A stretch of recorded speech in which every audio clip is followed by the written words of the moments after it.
Hi friends, welcome back to my channel Pushpaji kitchen. ముందుగా అందరికీ వరలక్ష్మి వ్రతం శుభాకాంక్షలు. ఈరోజు మనము తెలంగాణ స్పెషల్ మక్క వడలు చేయబోతున్నాము.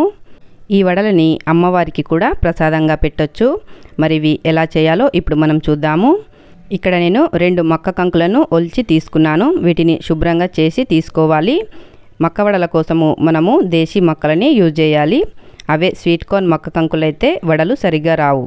అందుకని స్వీట్ కార్న్ కాకుండా దేశీ మక్క కంకులతోటి మక్క వడలు చేయండి, అప్పుడు చాలా బాగా వస్తాయి. మిక్సీ జార్ తీసుకొని ఈ మక్కలను అందులో వేసుకోవాలి. 1 ఇంచు వరకు అల్లం ముక్కలు చిన్న చిన్న ముక్కలుగా కట్ చేసుకొని తీసుకోవాలి. అలాగే పచ్చిమిర్చీలు 4-5 వేసుకోవాలి. 1/2 టీ స్పూన్ వరకు జీలకర్ర, 1.5 టీ స్పూన్ వరకు ధనియాలు వేసుకోవాలి. అయితే ఈ వడలు మనము అమ్మవారికి ప్రసాదంగా పెడుతున్నాం కాబట్టి ఇందులో ఎల్లిపాయలు వేయకూడదు.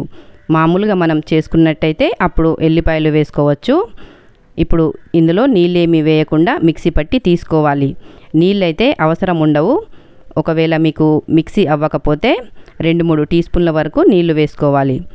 చూడండి, నేనైతే ఇక్కడ నీళ్ళు అస్సలు వేయలేదు, అలాగే మిక్సీ పట్టి తీసుకున్నాను.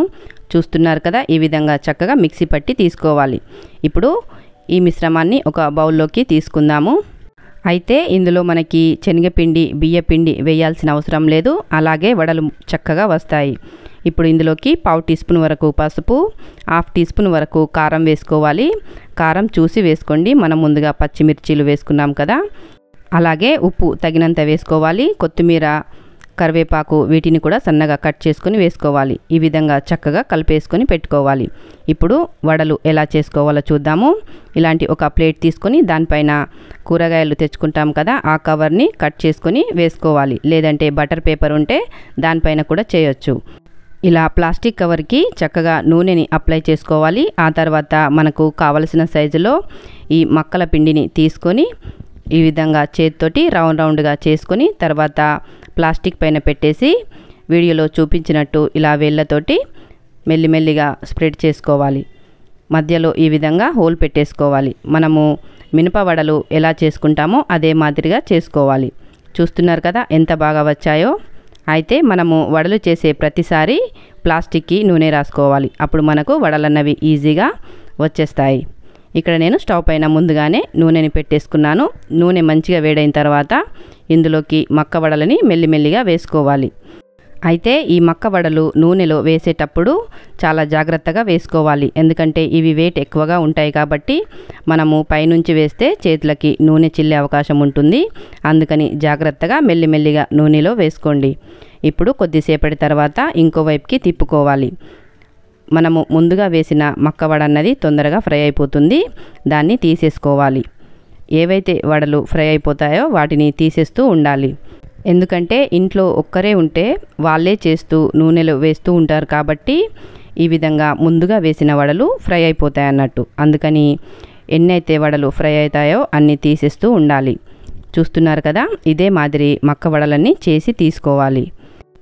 ఇక తెలంగాణ స్పెషల్ మక్క గారెలైతే రెడీ అయిపోయాయి. వీటిని కొందరు మక్క గారెలని, కొందరు మక్క వడలని, లేకపోతే మక్కప్పాలని కూడా అంటూ ఉంటారు. ఈ సీజన్లో మక్కెళ్ళు బాగా దొరుకుతాయి కదా. మరి ఈ విధంగా అమ్మవారికి మక్క వడల్ని కూడా చేసి నైవేద్యంగా పెట్టొచ్చు. మరి అమ్మవారికి నైవేద్యంగా పెట్టేటప్పుడు మాత్రము ఎల్లిపాయలు, ఉల్లిపాయలు వేయకూడదు. ఈ విషయం మాత్రము తప్పకుండా గుర్తుంచుకోండి.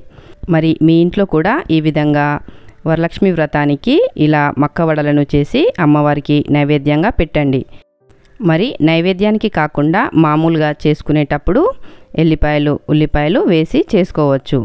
చూడండి, ఇవి పైన క్రంచీగా లోపల సాఫ్ట్గా ఈ మక్క వడలు చాలా టేస్టీగా ఉంటాయి. మరి మీరు కూడా తప్పకుండా మీ ఇంట్లో ట్రై చేయండి. మరి ఈ రెసిపీ నచ్చినట్టయితే తప్పకుండా లైక్ చేయండి. అలాగే కొత్త వాళ్ళు ఎవరైనా నా ఛానల్ని ఫస్ట్ టైం చూసినట్టయితే ప్లీజ్ సబ్స్క్రైబ్ చేసుకోండి. అలాగే మీ ఫ్రెండ్స్కి, రిలేటివ్స్కి షేర్ చేయండి.